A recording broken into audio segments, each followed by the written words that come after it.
हाँ चलिए। नमस्कार, मैं नीपेंद्र कुमार और आप देख रहे हैं समाचार टीवी। जिन व्यक्ति के आप देख रहे हैं ये कोई पहचानने का मोहताज नहीं है और इनके कहना है बहुजन समाज के लिए हैं कि धर्म न जात करते हैं सबकी बात, धर्म न जात करते हैं सबकी बात। ये बहुजनों बुरे वक्त पे हमें याद करना, सहारा नहीं साथ देंगे। अमित शाह जी संसद भवन में बाबा साहब के लिए बोले अंबेडकर अंबेडकर अंबेडकर अंबेडकर अंबेडकर। लोगों ने फैशन बना लिया है, आना चाहते। सर पहले तो हमारे चैनल में आपका स्वागत है। आपको भी बहुत बहुत धन्यवाद। जय भीम, जय भारत, जय संविधान। सर जय भीम क्यों बोलते हैं? जितने बार आप लोग अंबेडकर अंबेडकर बोलते हैं उतना ही बार अगर भगवान के नाम लेते हैं तो 7 पुरुष के लिए आप स्वर्ग में जाइएगा। ये हंसी आती है पत्रकार साहब अगर ऐसा सवाल बोलते हैं। हम पूछे, देखिए कबीर व्यास की भी एक पंक्ति आपने पढ़ा भी होगा, सुना भी होगा। पोथी पढ़ी पढ़ी जग मुआ, पंडित भया न कोय, ढाई अक्षर प्रेम का पढ़े से पंडित हो। हम कह रहे हैं कि एक पीढ़ी नहीं, हजारों पीढ़ियां कुर्बान हो गया, हजारों पीढ़ियां मिट गया, लेकिन आज तक सम्मान नहीं मिला, आज तक इज्जत नहीं मिली, आज तक सर ऊंचा नहीं हुआ। लेकिन जब से 1950 में बाबा साहब ने देश में संविधान दिया, आज हम सम्मान की ज़िंदगी जी रहे हैं। आज हम बिल्कुल अपने आप को गौरवान्वित महसूस करते हैं। आज अपना झंडा बुलंद करते हैं। और जहाँ तक बाबा साहब की आप बात करते हैं, मैं अपने जवान से उन्हें मैं बहुत सम्मान के साथ बाबा साहब उनको बोलते हैं।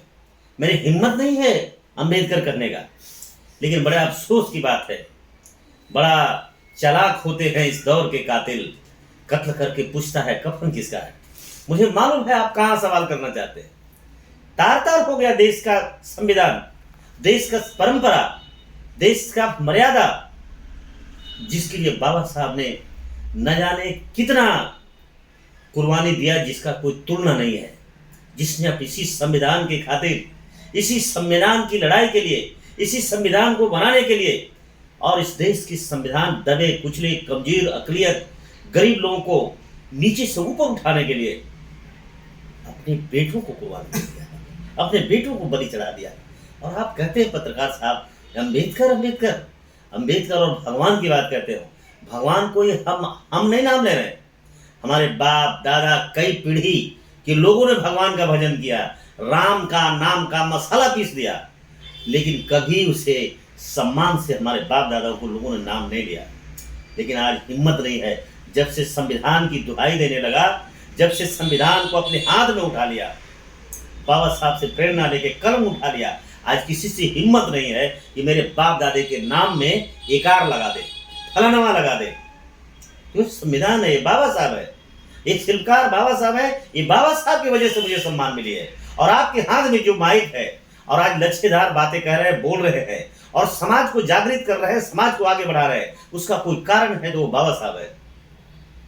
तो सर जैसे कि अमित शाह जी बोले, तो हमारे बाबा साहब को आने से पहले भी तो लोग भगवान को मानते थे, फिर भी उन्हें सही से नहीं चलने के, नहीं बोलने के, नहीं खाने के हक दिया जाता। अमित शाह से ये भी तो पूछे।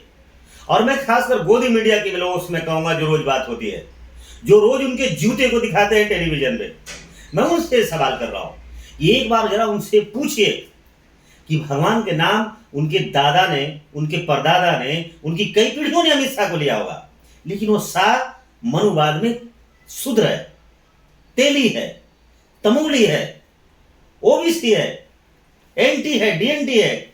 और बताओ उन्हें कभी नसीब नहीं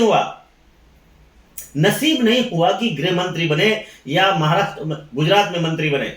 लेकिन जब भारत संवैधानिक में समय आया, संवैधानिक देश बना, तब अमित शाह को सौभाग्य प्राप्त हुआ गृह मंत्री बनने का।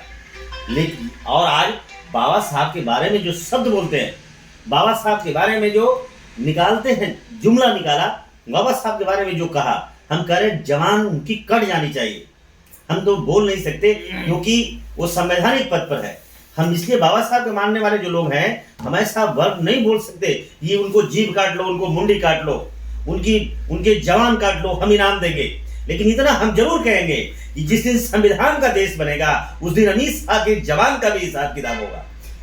बाबा साहब के जो वंशज है पूरे भारत में रोड पे आंदोलन के लिए उतर चुके हैं, उन्होंने कहते कि अमित शाह माफी मांगे।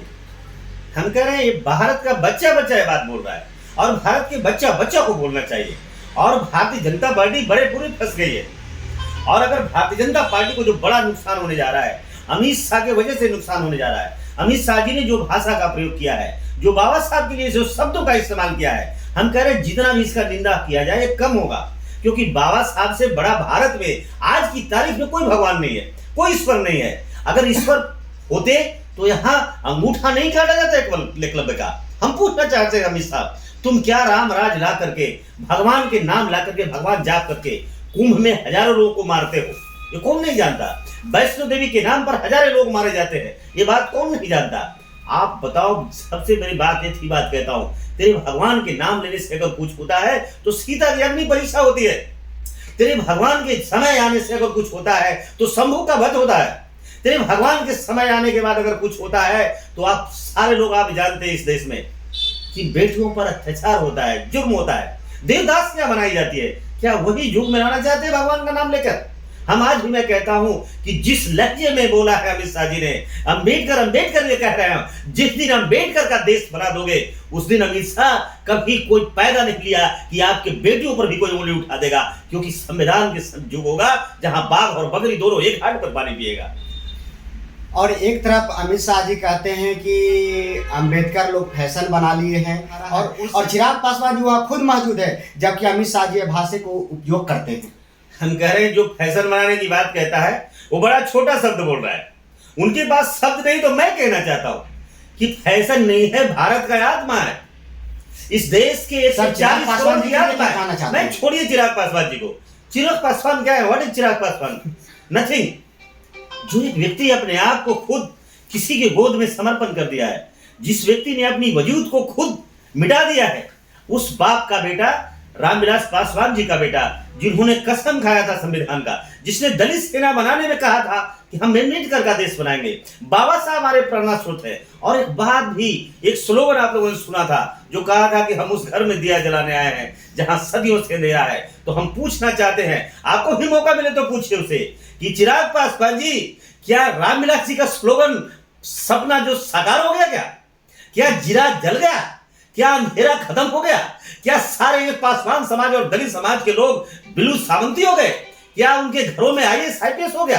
क्या डॉक्टर इंजीनियर का भरमार हो गया? क्या आज भी 90% एक जाति विशेष का लोग जो इस देश के साधन और संसाधन पर कब्जा है, क्या उसमें बंटवारा हो गया? चलिए, विशेष आप लोगों को इस वीडियो के माध्यम से क्या राय है, क्या प्रतिक्रिया है, हमारे कमेंट बॉक्स में बताएंगे। जय भारत, जय संविधान, नीला सलाम।